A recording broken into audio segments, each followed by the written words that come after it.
Yang ku puja dan ku sembah selalu, Tuhanlah tumpuan dan harapan dalam hidupku.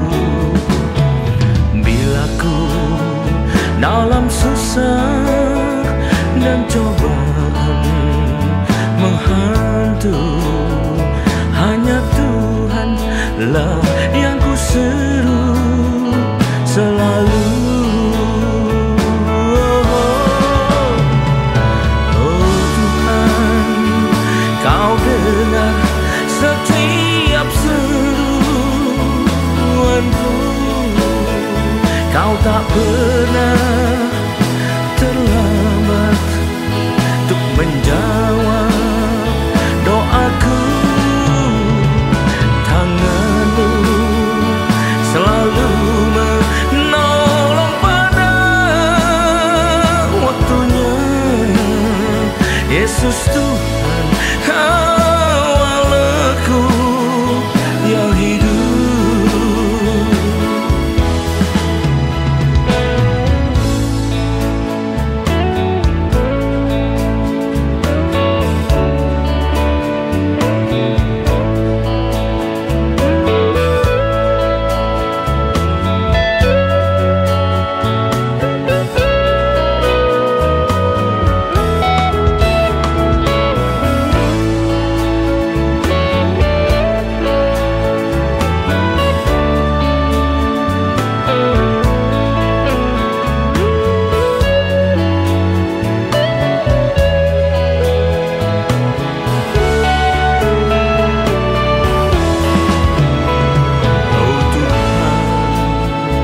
Yang ku puja dan ku sembah selalu, Tuhanlah tumpuan dan harapan dalam hidupku. Bila ku dalam susah dan cobaan menghantui, hanya Tuhan lah yang ku seru selalu. Oh Tuhan, Kau dengar setiap seruanku. Kau tak pernah terlambat untuk menjawab doaku. Selalu menolong pada waktunya. Yesus Tuhan, Kawalku yang hidup. Oh Tuhan, Kau dengar setiap seruanku. Kau tak pernah terlambat untuk menjawab doaku. Tangan-Mu selalu menolong pada waktunya. Yesus Tuhan, awalku yang hidup. Yesus Tuhan, awalku yang hidup. Oh,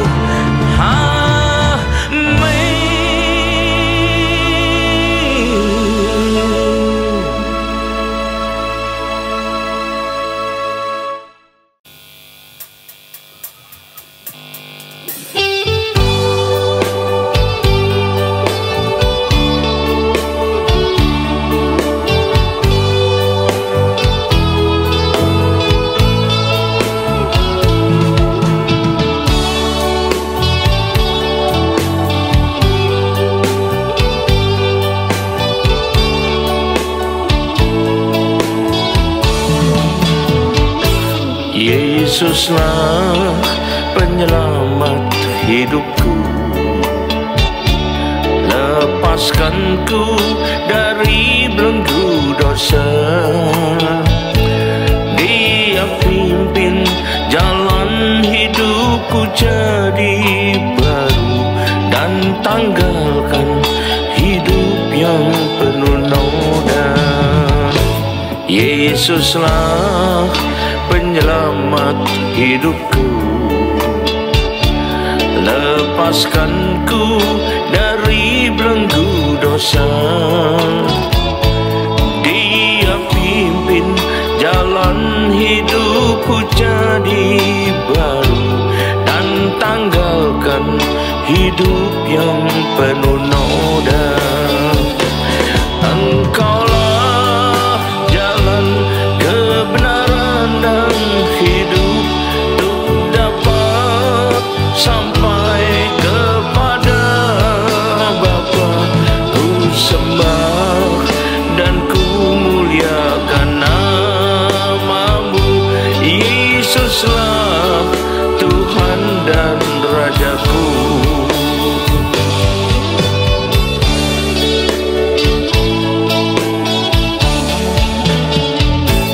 Yesuslah penyelamat hidupku, lepaskanku dari belenggu dosa. Dia pimpin jalan hidupku jadi baru, dan tanggalkan hidup yang penuh noda. Engkaulah jalan kebenaran dan hidup, untuk dapat sampai kepada Bapa. Ku sembah dan ku muliakan namamu, Yesuslah Tuhan dan Rajaku. Yesuslah Tuhan dan Rajaku. Yesuslah Tuhan dan Rajaku. Amin.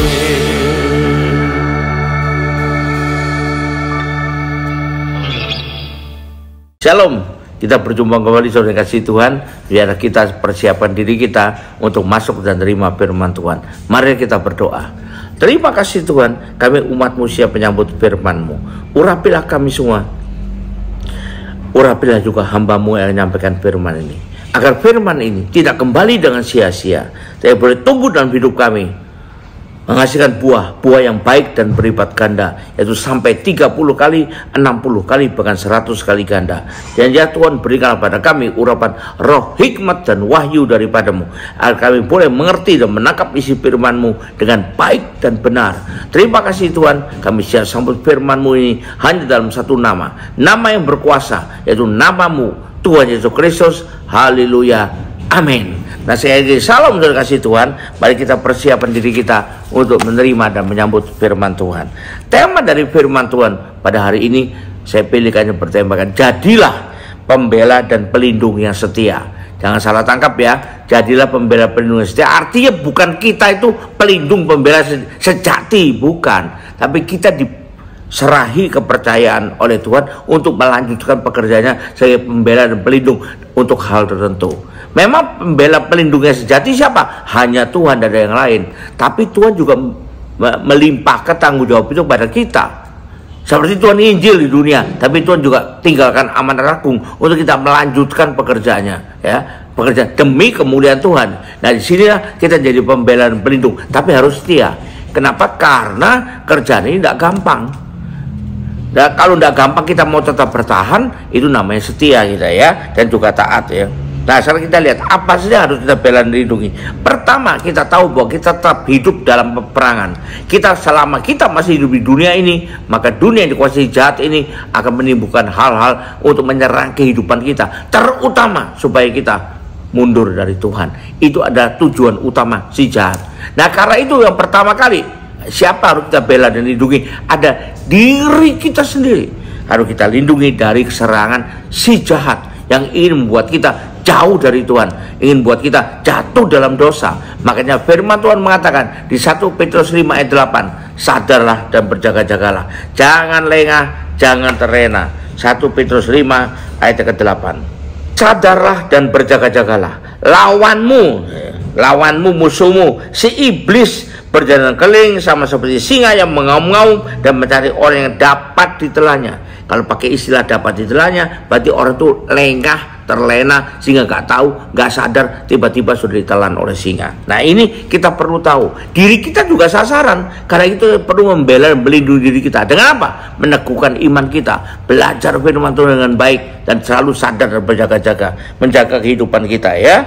Karena si jahat ingin merusak kita. Sehingga kalau kita diibaratkan garam itu kalau sudah dirusak menjadi tidak asin lagi. Dan firman Tuhan mengatakan kalau garam tidak asin lagi berarti tidak berguna lagi, dia akan dibuang dan diinjak-injak. Itulah kesukaan si jahat, ya.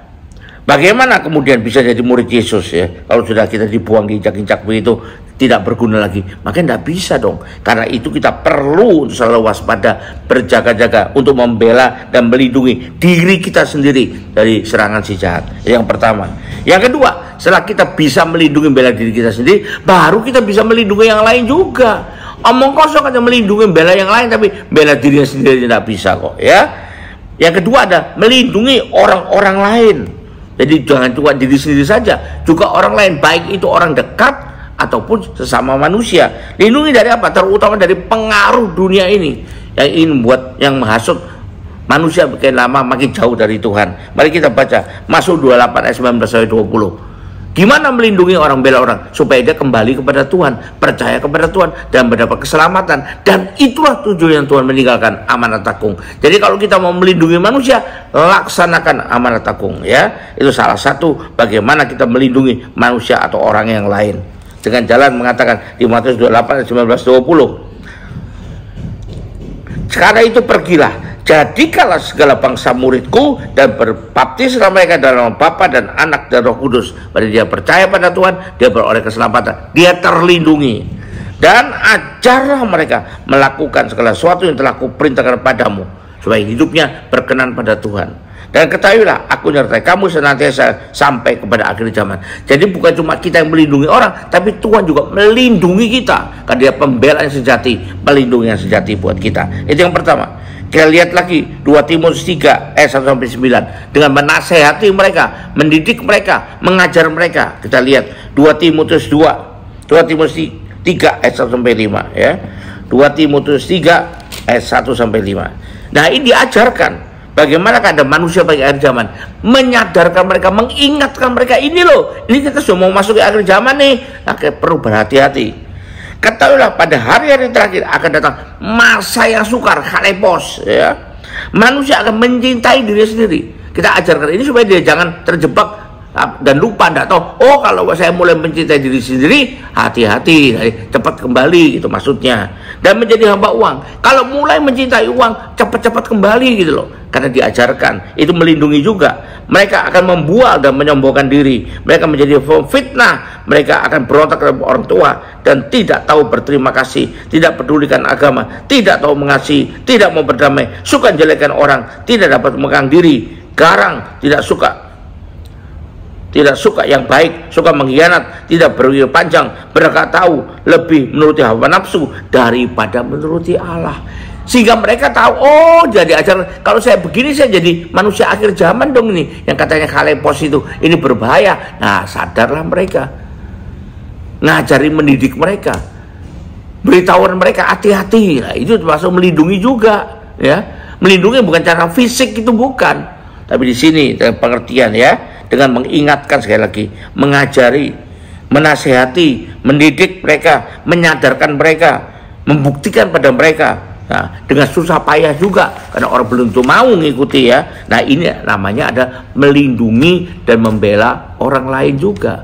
Yang berikutnya, kita perlu membela dan melindungi nama Tuhan yang dipermuliakan. Jangan sampai dipermalukan. Kita perlu melindungi dengan apa? Dengan menjaga kehidupan kita supaya nama Tuhan dipermuliakan. Apapun kita lakukan ada demi kemuliaan Tuhan. Jangan sampai karena kelakuan kita orang lain malah mengejek Tuhan. Nah, lihat tuh Tuhannya orang Kristen, dia itu penganutnya aja kayak gitu, apalagi Tuhannya katanya. Nah, itu kita berdosanya double. Bukan cuma melakukan yang tidak baik, tapi karena kita nama Tuhan diejek-ejek. Nah, ini harus kita bahkan mesti membela, melindungi dengan kehidupan kita, bukan dengan angkat senjata, bukan loh ya. Jangan salah tafsir, tapi dengan kehidupan kita ya. Mari kita baca Matius 15 ayat 31. Itu disebut dengan membela, melindungi ya kemuliaan Tuhan, melindungi nama Tuhan di dunia hidup kita, supaya orang semua memuliakan Tuhan. Justru dengan kehidupan kita dan perbuatan kita, lalu orang memuliakan Tuhan, itu namanya membela dan melindungi nama Tuhan di dunia ini dalam kehidupan kita ya. Matius 15 ayat ke-31. Atau kita baca 30 dulu. Kemudian orang banyak berbondong-bondong datang kepadanya, membawa orang lumpuh, orang timpang, orang buta, orang bisu, dan banyak lagi yang lain. Lalu meletakkan mereka pada kaki Yesus dan menyembuhkan mereka semua. Untuk apa yang menyembuhkan mereka? Bukan cuma nolong mereka, tapi ada yang lain, yaitu maka takjublah orang banyak itu melihat orang bisu berkata-kata, orang timpang sembuh, orang lumpuh berjalan, orang buta melihat, dan nah ini mereka memuliakan Allah Israel. Ini namanya menjaga nama baik Tuhan juga, bahkan mengangkat nama baik Tuhan ya, memuliakan Tuhan orang, membuat orang bisa memuliakan Tuhan. Galatia 1 ayat 24. Dan mereka memuliakan Allah karena aku. Nah, itu berarti karena dia perbuatannya, karena dia yang dilakukan, maka nama Allah dimuliakan. Nah, itu termasuk membela dan melindungi nama Allah di dunia ini ya, di hadapan mata orang. 1 Petrus 4 ayat 11 kita lihat lagi. 1 Petrus 4 ayat ke-11. Hidup orang Kristen di judul perikopnya. Jika ada orang berbicara, baiklah ia berbicara sebagai orang yang menyampaikan firman Allah. Jika ada orang yang melayani, baik ia melakukannya dengan kekuatan yang dianugerahkan Allah, supaya, nah itu tujuannya, Allah dimuliakan dalam segala sesuatu karena Yesus Kristus. Ia yang punya kemuliaan dan kuasa sampai selama-lamanya. Amin. Kita harus menjaga itu. Bila Tuhan senantiasa dimuliakan karena hidup kita, perbuatan kita, teladan kita, pikiran kita, perkataan kita, biar orang melihat itu lalu mereka memuliakan Allah. Nah, berarti kita juga menjaga kemuliaan Allah supaya ditinggikan terus di muka bumi ini ya. Jadi sekali lagi, baik dalam hidup pribadi kita ya, baik dalam hidup kita di dunia kerja atau dunia pendidikan apa saja, atau hidup kita berkeluarga, keberkeluargaan kita ya, apa hidup pelayanan kita, tetap harus bisa menjaga dan membela nama baik Tuhan atau kemuliaan Tuhan di muka bumi ini ya. Arahkan dan tujukan agar nama Tuhan senantiasa dipermuliakan, dan bukan sebaliknya. Jangan sampai gara-gara kita nama Tuhan dipermalukan. Nah, itu namanya membela dan melindungi nama baiknya Tuhan ya. Karena Tuhan memang mulia, tapi namanya perlu kita jaga kemuliaannya ya. Itu yang kedua. Nah, keempat, apa yang harus dilindungi, dibela? Pekerjaan Tuhan. Nah, ini jangan salah. Mari kita baca Hagai 1 ayat 5-11 ya. Makanya saya tulis selaku waktu itu dari Hagai ini ya, supaya kita ingat gitu. Hagai 1. Jadi kenapa saya tulis selaku itu? Karena saya terilhami untuk supaya kita lebih mudah mengingatnya. Karena biasanya kalau lagu itu karena sering nyanyikan lebih mudah untuk diingat ya. Saya lagi Hagai 1 ayat 5-11. Kata firman Tuhan, oleh karena itu beginilah firman Tuhan semesta alam, perhatikanlah keadaanmu. Kamu menabur banyak tapi membawa pulang hasil sedikit. Kamu minum, kamu makan tapi tidak sampai kenyang. Kamu minum tapi tidak sampai puas. Kamu berpakaian tapi badanmu tidak sampai panas. Dan orang yang bekerja untuk upah, ia bekerja untuk upah yang ditaruh dalam pundi-pundi yang berlubang sehingga habis semua. Beginilah firman Tuhan semesta alam, perhatikanlah keadaanmu. Jadi naiklah ke gunung, bawalah kayu dan bangunlah rumah itu. Rumahnya besar, berarti rumah Tuhan. Maka aku akan berkenan kepadanya dan akan menyatakan kemuliaanku di situ, firman Tuhan. Kamu mengharapkan banyak, tapi hasil sedikit. Dan bahkan sedikit pun ketika kamu maunya ke rumah, maunya pulang, aku menghembuskannya sehingga habis semua hilang. Oleh karena apa? Nah, ini ya, perhatikan. Demikianlah firman Tuhan semesta alam. Oleh karena rumahku atau pekerjaanku yang tetap menjadi runtuhan, tidak diperhatikan ya, tidak dilindungi, tidak dibela, Sedang kamu masing-masing sibuk dengan urusan rumahnya sendiri. Yang penting keluarga saya sendiri, yang penting rumah saya sendiri, yang penting kerjaan saya sendiri. Pekerjaan Tuhan tidak penting lah, Tuhan kaya raya kan, Tuhan yang ngurusi sendirilah. Suruh malaikatnya yang bangun. Waduh. Nah ini tidak membela dan melindungi pekerjaan Tuhan ya.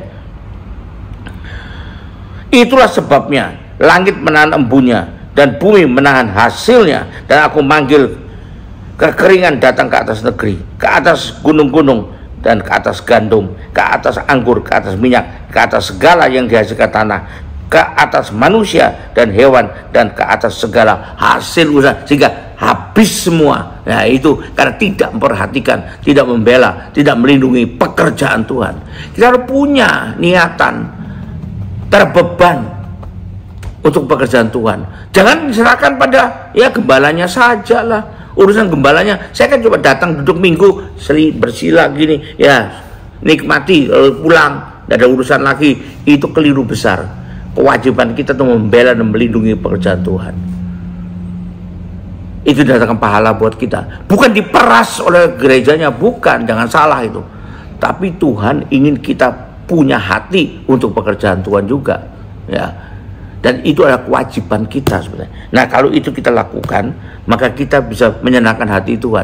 Belalah pekerjaan Tuhan, lindungi dari segala macam aspek. Misalnya kemundurannya dia, bela. Jadi gimana, cari usaha gimana pun, dan dengan doa, dengan apa, dengan upaya segala macam untuk membela itu, untuk menangani itu, untuk mengatasi itu.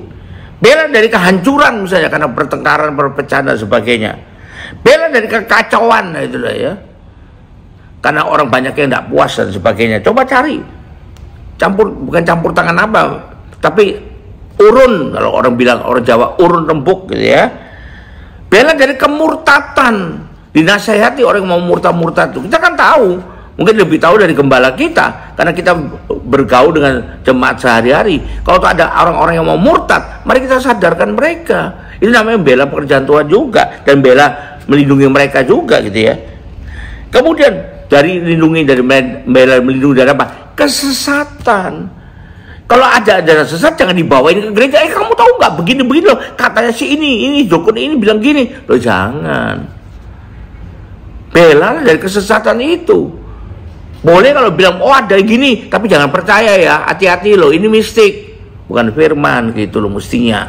Jadi kita perlu punya kepedulian akan pekerjaan Tuhan, rasa kepedulian yang baik. Apalagi pekerjaan Tuhan di mana panggilan kita berada ya. Dan ayat panggilan itu sama sekali bukan menurut keinginan kita, selera kita, pilihan kita, tapi hanya yang dari Tuhan. Firman Tuhan mengatakan di Yohanes 15 ayat 16, bukan kamu yang milih aku, tapi aku yang milih kamu untuk menghasilkan buah pada waktunya. Jadi kalau kita ngikuti pilihan Tuhan, baru hidup kita berbuah. Kalau ngikuti pilihan kita sendiri, walaupun sama-sama pekerjaan Tuhannya, tapi bukan yang Tuhan tentukan buat kita, maka kita tidak akan berbuah. Janji Tuhan demikian. Cuma enak di daging aja, enak di perasaan saja. Nah kita perlu tahu bahwa kewajiban, tugas membela, melindungi hal-hal ini memang dipercayakan Tuhan kepada kita. Dan kalau kita bisa setia, dipercayakan dalam perkara kecil, kita ditambahkan lagi akan dipercayakan perkara-perkara yang lebih besar. Kalau kita mencari kesenangan pribadi belaka, kapan bisa dipercayakan perkara besar? Sampai kapan pun tidak bisa juga. Haleluya, puji Tuhan. Mari kita akhiri ibadah dengan terima berkat Tuhan. Angkat dua tanganmu, terima berkat Tuhan.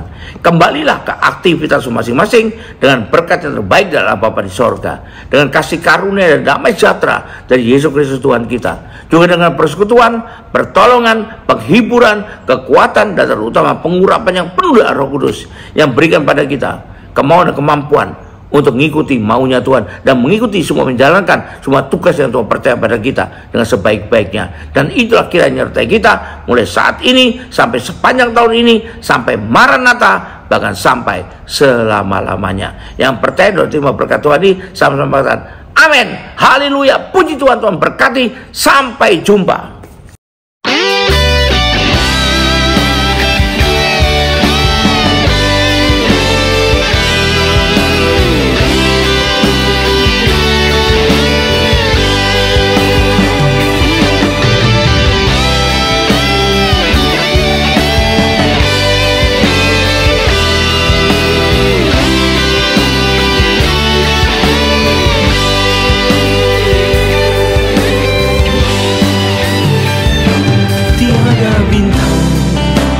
lebih indah darimu. Tiada permata cemerlang sepertimu. Tiada samudra yang sedalam kasihmu, yang tak terukur bagiku. Tiada api sedahsyat urapanmu, tiada hujan sederas berkatmu.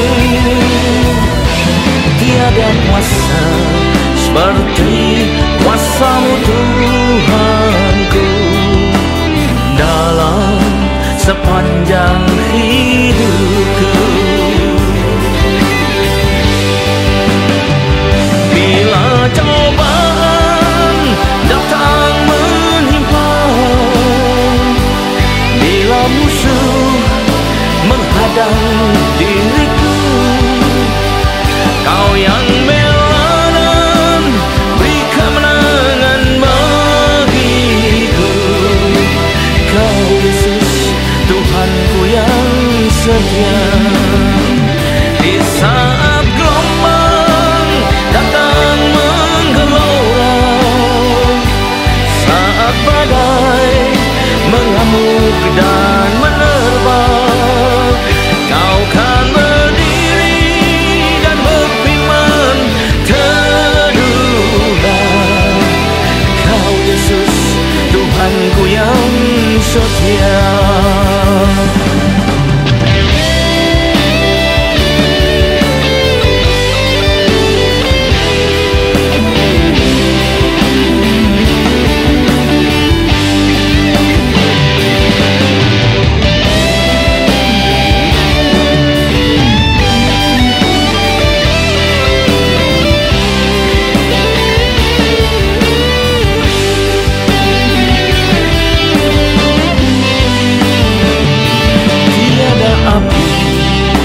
Sedahsyat urapanmu, tiada hujan sederas berkatmu.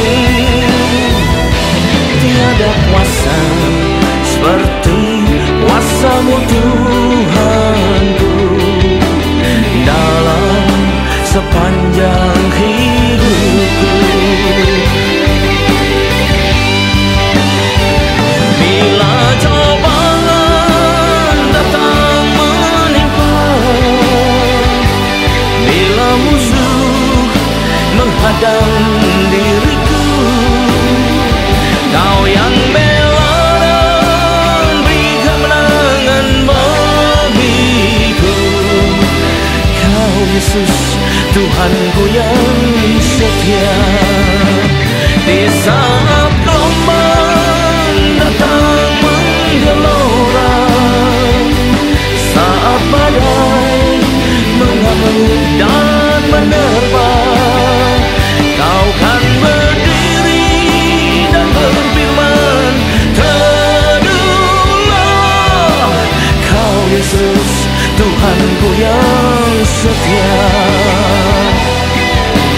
Kau Yesus, Tuhanku yang setia. Kau Yesus,